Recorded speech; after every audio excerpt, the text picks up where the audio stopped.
Херсон. Місто, яке 8,5 місяців перебувало в окупації, а зараз є прифронтовим. Від тимчасово окупованого лівого берега області його відділяє всього кілька кілометрів річки Дніпро. Звільнену частину Херсонщини військові РФ обстрілюють щодня із різних видів зброї: артилерії, мінометів, танків, реактивних систем залпового вогню, тактичної авіації, керованих авіабомб, крилатих ракет, дронів та шахедів. Влучання супроводжуються руйнуваннями, пожежами та забрудненням довкілля. Ми вирушили до Херсона, щоб дізнатися, чи змінила війна повітря, яким дихають місцеві, і чи можна там жити зараз, без наслідків для здоров'я. Їдемо добре відомою М-14, яка повністю прострілюється.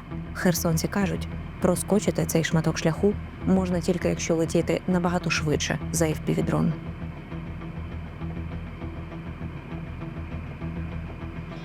Алло, чути мене? Алло. Оце все місце, воно дуже-дуже обстріляне. І якби тут знімати, це гарячка, просто капець. Все в диму. Воно, приход. Ребята, Ну як вам сказати, як ти? навірно, ми не їдемо. Я казав вам, мене ж ніхто не чує. Вон, Таврик дрон, залізничний вокзал дрон, завод Ну, Петровського звідки дрон, роботи? Молнія, у Корабельний район, Антонівка дрон, ось все, скрізь повно дронів. О, що це Херсон? Що просто?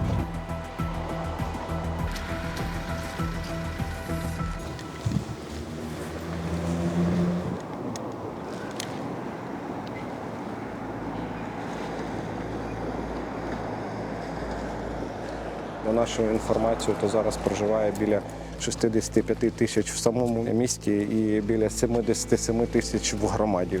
До повномасштабного вторгнення там до 311-320 тисяч різні джерела говорять по-різному. Якщо говорити за динаміку, то на січень цього року в громаді проживало 85 тисяч, десь 87, на зараз там зменшилось до 77 тисяч. Тобто динаміка щодо зменшення є. Я думаю, вона зараз ще буде прослідковувати, частіше обстріли, буде спонукати людей до виїзду. Щоденні обстріли, понад 1000 дронів щотижня. Дистанційне мінування прибережних територій так званими пелюстками. Центр міста, що перетворився на пустку. Так нині виглядає реальність Херсона. Зараз ми десь налічуємо близько 150 тисяч снарядів, які впали на херсонську землю тільки цьогоріч. Не тільки артилерія, танки, міномети, це і тактична авіація ворога, 330 кабів, 4 крилаті ракети і шахеди. Це дронові атаки, які ми фіксуємо в середньому 2,5 тисячі щотижня.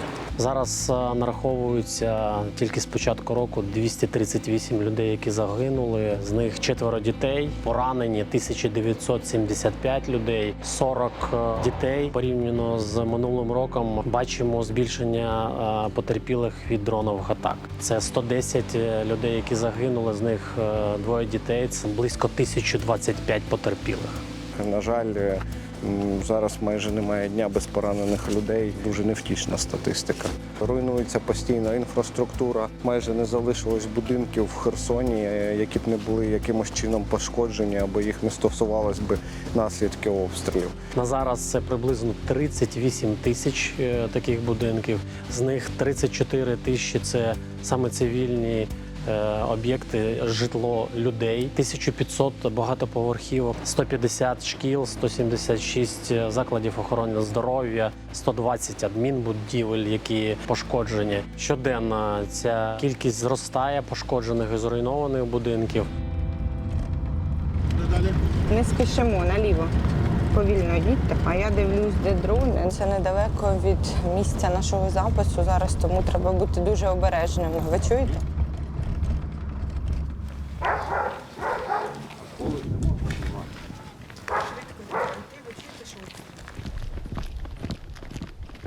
Під гараж попало, і в гаражі отак снаряд піднявся і розніс дах гаражу.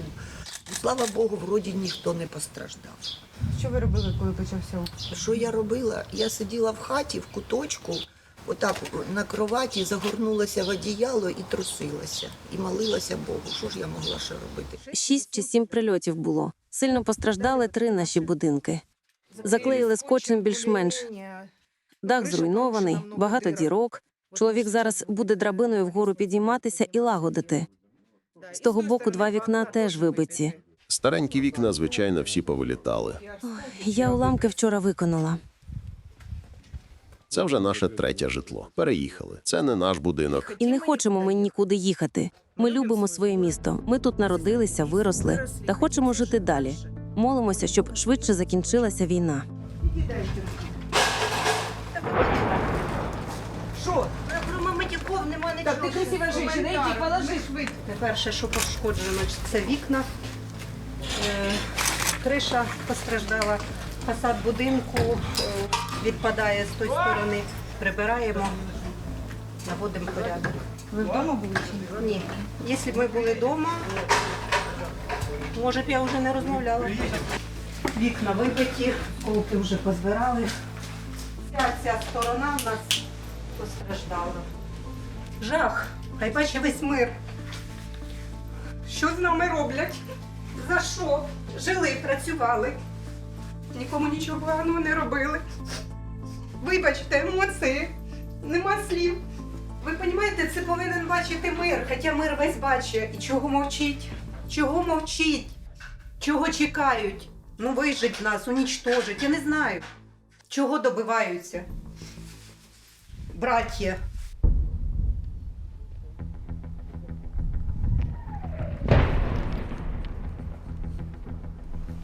Жити невозможно. Район становиться просто дуже опасний. Ну що, я думаю, Бог є і все бачить. Якось розсудок.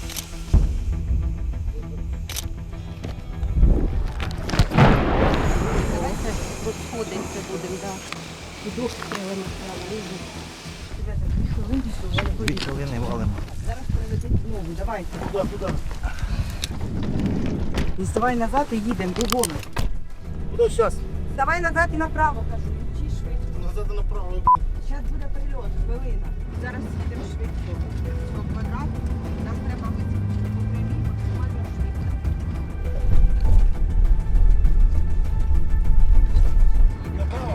Прямо. Їдемо через прямо. Їдемо на табір Чекпіка. І все, стрілю.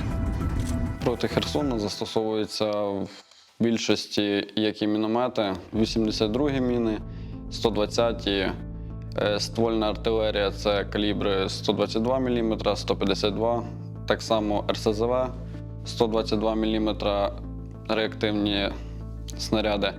І в більшості застосовуються FPV-дрони, так само дрони зі скидами. Почастішали випадки застосування кабів з Су-34.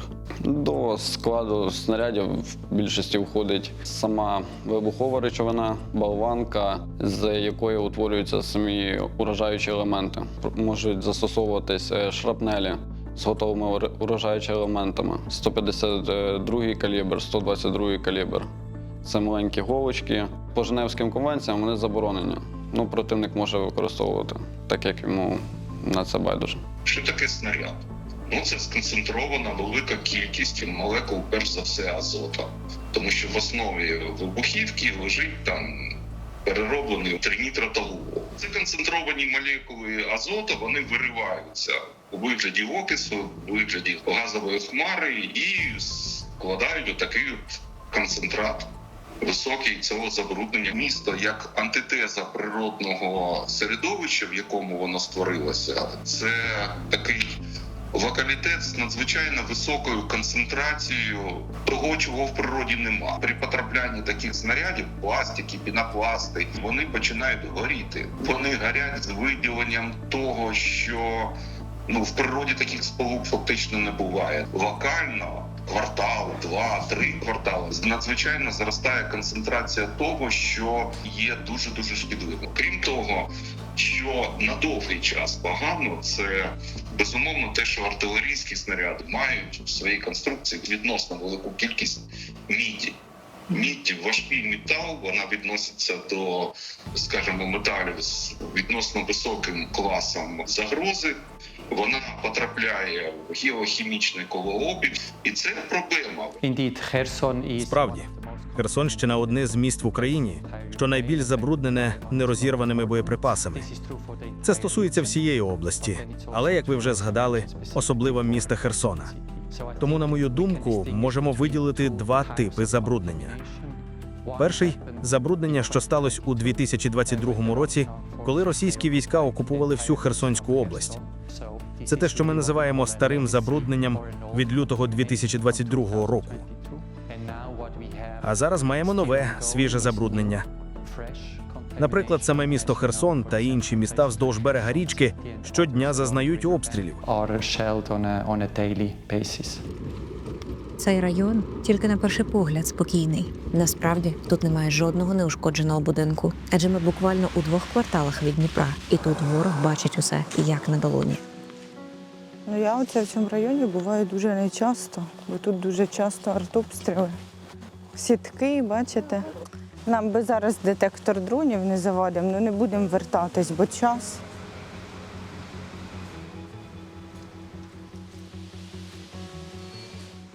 Чи знають херсонці про небезпеку, яку приховують обстріли?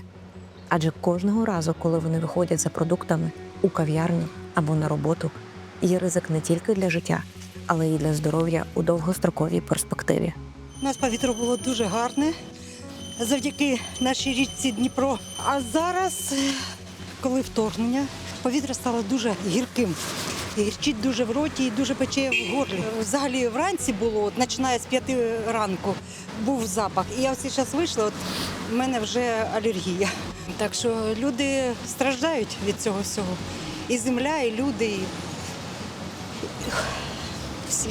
Їдкий запах, дим, так, помітили, звісно. Дуже сильно помітили. Коли починається цей сморід, зразу очі пекуть, чешуться, і в горлі комок. Алергії почалися у багатьох, навіть у такого, кого не було. Ну, у нас взагалі багато пилу, ми живемо в частному секторі, і навколо дерев вже немає, їх все повирубували або знищено обстрілами. Піднімається курява, пиляка і багато тяжче дихати. Вранці, коли прокидаєшся, обкладеність на носоглотки. Літом, коли немає вірусних захворювань, вона присутня. Вночі не можна відкрити вікна, бо дуже такий неприємний запах. Голови болять, горло першить. Якщо нема вітру, то дуже сідає це забруднене повітря до землі. У мене вже давно діагностована ішемія, гіпертонія. Воно відчувається і на диханні, і на загальному стані. Специфічний сморід. Вночі дуже важко, в плані, що не можна відкрити вікна, заважає спати, дихати. Вночі невозможно відкрити вікна, тому що дихати нічим. Хімія, просто хімія. Ночі я дихати не можу. Прикриваємо вікна, двері, маску цю одноразову марилеву намочити і надіваю маску, щоб хоч як там можна було дихати. І вмиваюся, водички побільше. Дихати важко. І голова, і сердечко тьокає. Ну, це трошки відкладається на здоров'ячки. Я зараз проходжу обстеження і ендокринологія, і кардіо. Це все вже пішло трошечки не так, як хотілося б. А як ви думаєте, з чим це пов'язано? З обстрілами? Ну, як же ж, вони ж нас засипають чим хочуть. А чим? Що ви знаєте? Кожен день зранку до ранку, будемо казати, безперервно. Кожен район міста обстрілюється. А ми ж були тут і в окупацію, і нікуди не виїздили, так що ми пристосувалися до цього вже.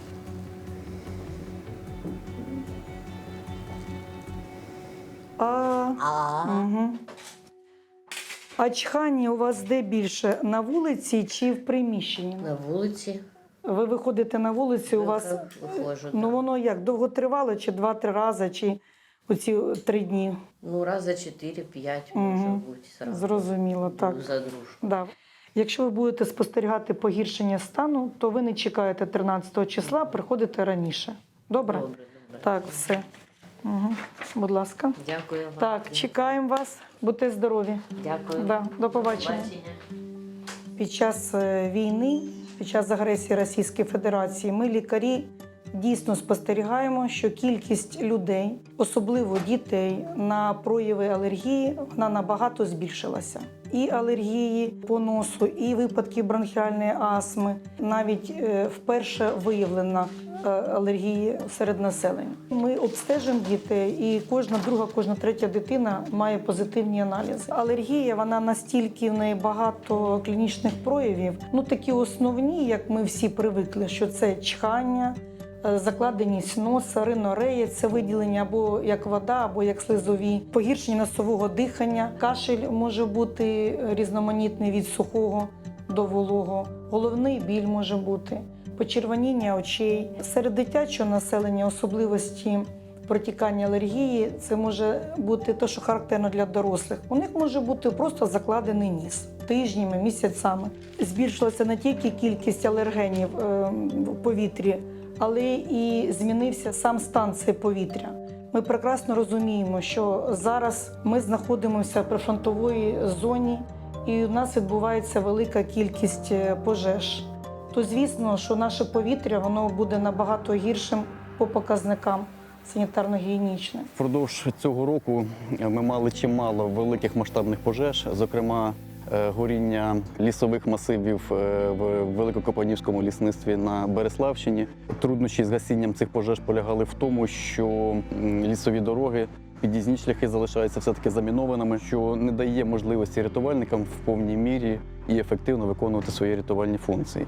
Як в минулих роках, так і в поточному році ворог не полишає спроб і здійснює вогневі атаки об'єктів енергетики. І майже усі ці пожежі супроводжувалися тим, що ворог повторно атакував рятувальників в тих місцях, де ми виконували гасіння пожеж. В цих умовах рятувальники ДСНС Херсонщини цілодобово залучаються на ліквідацію наслідків надзвичайних ситуацій, подій, проведення пошукових робіт. Уже в поточному році нам вдалося врятувати понад 60 цивільних осіб. Враховуючи всі ці виклики і загрози, як швидко вдається ліквідовувати пожежі? Оперативна ситуація на місці подій динамічно змінюється. Успіх ліквідації пожежі залежить від того, наскільки ворог дає нам можливість виконувати наші роботи. Бувають такі пожежі, коли ворог впродовж доби-двох не дає нам можливості якісно і ефективно виконувати свої функції по рятуванню майна. Крім того, традиційні пожежі, які навіть виникають в природних умовах, коли горять органічні речовини, вони підвищують ту саму концентрацію окисів азоту, оксидів вуглецю. При неповному згоранні це може бути те, що ми кажемо чадним газом, наприклад. В місті є чому горіти, і, зрозуміло, концентрація може бути високі. Ми повинні розуміти, що якщо людина уникає цих пожеж, гострої реакції вона, відповідно, і не побачить. Але вдихаючи всі ці мікрочастинки, всі ці речовини, з часом будуть прояви саме хронічних процесів. Тобто фактично люди зараз можуть не звертатися, тому що це не є пріоритетним? Вони не спостерігають цього, вони не відмічають погіршення стану свого здоров'я. На даний час наш організм компенсує всі ці прояви. А з часом можуть збільшитися рівні захворюваності органів дихання, астми, може збільшитися захворюваність на онко, рівні захворюваності серцево-судинної системи, інфаркти, інсульти. Це все прояви невидимого впливу цих обстрілів.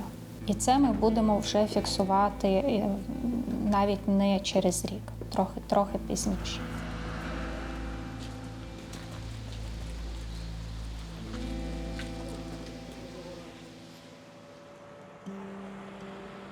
Під обстрілами херсонці продовжують здійснювати моніторинг стану повітря. Каховська гідрометеорологічна обсерваторія та авіаметеорологічна станція зруйновані військовими РФ, а морські гідрометеостанції у Генічеську, Скадовську та Хурлах перебувають на тимчасово окупованих територіях. У Херсоні ж працюють 2 з 4 стаціонарних постів з гідрометеорології. Тут регулярно проводять заміри та аналізують якість повітря. Повітря зараз в Херсоні доволі сильно забруднено. У вересні місяці ми зафіксували 18 випадків перевищення гранично допустимих концентрацій по діоксиду азоту. Це дуже багато. Хочу також звернути увагу, що, можливо, загальні цифри вони приблизно такі самі, як були в довоєнний період. Але в довоєнний період у нас працювала промисловість, у нас було 300 тисяч населення. Зараз промисловість не працює, а перевищення ми фіксуємо постійно. Фахівці здійснюють заміри 4 рази на добу. Час ночі, 7 ранку, 13 година, 19 година. Зараз ми беремо о 7 ранку і о 19 годині. Просто прийти фахівцю на пост під обстрілами, відібрати проби. У нас там є пошкодження, у нас побита техніка, у нас побиті осколками побиті самі пости. В лабораторії наша задача заключається у тому, щоб газоподібні домішки перевести рядом хімічних реакцій в забарвлені розчини. По кольору кожної проби буде видно, навіть візуально, де яка концентрація забруднюючих речовин. Потім на фотоколориметрі ми будемо вимірювати щільність і будемо знати концентрацію домішків, які знаходяться у пробах. Ми спостерігаємо по 8 елементам. Основні наші індикатори – це оксид азоту, діоксид азоту, фенол, формальдегід. Оці ракети, які падають, каби, вони мають зовсім інші хімічні елементи всередині в себе. І ми їх, на жаль, не спостерігаємо, але розуміємо, що вони дуже шкідливі. На сьогодні система моніторингу атмосферного повітря, зокрема в південному регіоні, прямо скажемо, є абсолютно застарілою. Наші методики, вони все ж таки зорієнтовані на викиди, які пов'язані з промисловістю, перевищенням граничних концентрацій і, відповідно, не до прямих збитків, які вимагають міжнародні органи юстиції. Ці показники, вони формувалися, по-перше, для мирного часу, а по-друге, вони формувалися ще в 70-ті роки минулого століття. В 19-му році за постановою Кабінету міністрів тільки почалася реформа системи державного моніторингу якості повітря. Це дуже коштовна річ, яка потребує нового обладнання, нових підходів до цього. І, звісно, що війна перервала цей процес. В повітрі набагато більше інших хімічних речовин, які нам зашкоджують. І навіть зараз, коли ми йдемо по вулиці, та машина, яка проїхала, вона підняла пил, і ми з вами вдихаємо результати тих обстрілів, які були вчора, позавчора. У Херсонській області в нас діє програма державного моніторингу у галузі охорони атмосферного повітря зони Херсонська. Це державна програма. Також у нас є своя програма моніторингу атмосферного повітря агломерації Херсон. Програма екологія захисту довкілля Херсонської області на 2025-2027 рік. Передбачено, що у нас діють ті пости, які в нас були гідрометцентру 4, а також передбачено придбання встановлення нових постів, придбання пересувної установки. Це ще під питанням в зв'язку з фінансуванням. Тобто зараз фінансування виходу на ці програми немає? Дуже маленьке. На сьогодні департамент співпрацює з громадською організацією «Чисте повітря». Це громадська організація чеська, вони допомагають.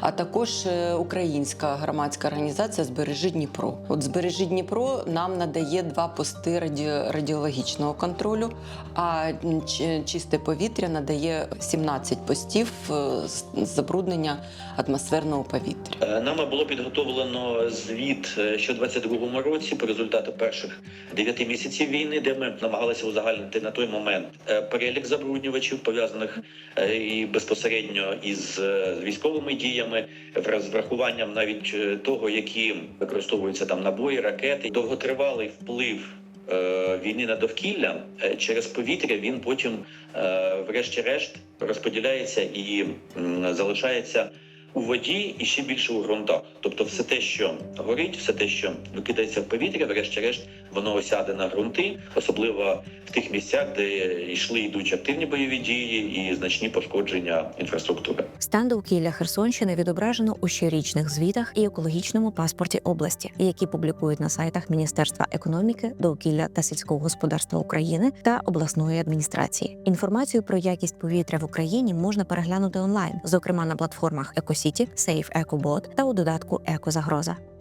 Міністерство створило ресурс, який наповнюється Держекоінспекцією, також громадяни звертаються. Наприклад, якщо це громадянин бачить якесь екологічне порушення, він може за допомогою смартфону або на сайті через веб-ресурс внести координати, авторизуватися, показати, де це порушення відбувається, долучити фотофіксацію, заповнити заявку. Потім вона попадає відповідно до Державної екологічної інспекції України. Там є визначені люди, які проводять верифікацію і направляють вже на територіальні органи для виїзду на місце і для фіксації цього порушення. Тому це є на сьогоднішній день продуктом, який може показувати громадянам стан повітря, стан радіаційної безпеки, водних природних ресурсів. Якщо це відповідно до російської агресії, вони направляються там до Офісу Генерального прокурора, щоб вони могли формувати кримінальні провадження. Якщо це не внаслідок війни, а внаслідок мирної, скажімо так, діяльності, то теж можуть передаватися в правоохоронні органи по певним критеріям.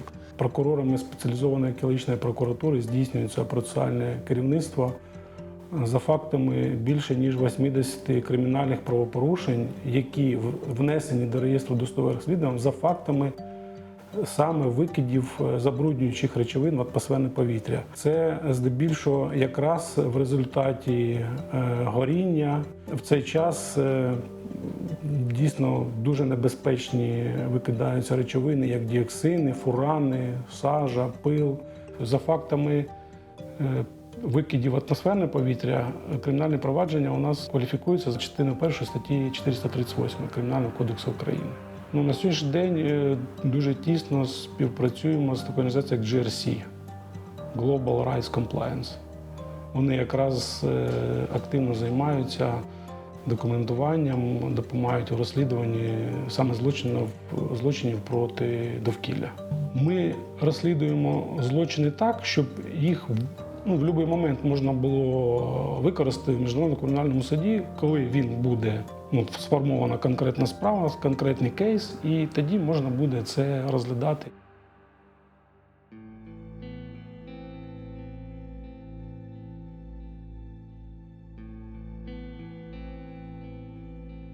Питання екології, воно глобальне. Це питання існування суспільства і людства як такого. На сьогодні всі ці кроки, які робить наш супротивник-агресор, кожен крок є екологічним злочином. За 3 роки війни в атмосферу попало парникових газів в еквіваленті 237 мільйонів тонн. Це дуже велика цифра.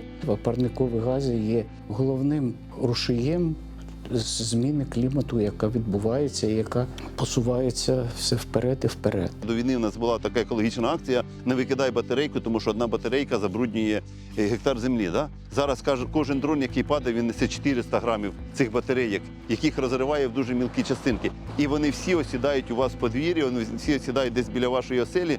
Тому оце якраз є та небезпека, яка буде на 100 років і так далі. Ми брали дослідження, брали інформацію від американського агентства «Погода», показували нашим партнерам, що коли вітер іде в їх сторону, на країни ЄС, то і вони, і їх діти теж дихають цим забрудненим повітрям. Це говорить про те, що не тільки Україна страждає від військових дій, а й наші партнери і колеги, які знаходяться з нами поруч. Для того, щоб зберегти своє здоров'я, перш за все потрібно слідкувати за інформацією, в тому числі і яку дають станції громадського моніторингу. Загальна рекомендація тримати зачиненими вікна, якщо є перевищення рівня забруднення в атмосферному повітрю, поменше перебувати на відкритому повітрі. Особливо це стосується дітей, літніх людей та людей з певними проблемами із здоров'ям, особливо пов'язаними із органами дихання або кровоносної системи. Своєчасне тушіння пожеж, прибирання своєчасне цього сміття, яке, коли воно згоріло, також виділяє небезпечні речовини. Регулярне промивання вулиць. Да? Це обов'язковий захід, тому що потрібно відновлювати будівлі, потрібно зносити ті будівлі, які не підлягають реконструкції. Це знову підйом канцерогенних частинок, які впливають на здоров'я. Але якщо буде вичищення міста, то звісно, що це допоможе і створити рівновагу. На це потрібно, я так вважаю, що не менше 1, а то і 2-3 років. А доки триває фіксація та збір даних про наслідки воєнних дій, ворог продовжує руйнувати інфраструктуру та забирати людське життя. Проте Херсон лікує рани і садить квіти. Він вірить, що скоро настане день, коли знову можна буде вдихнути на повні груди.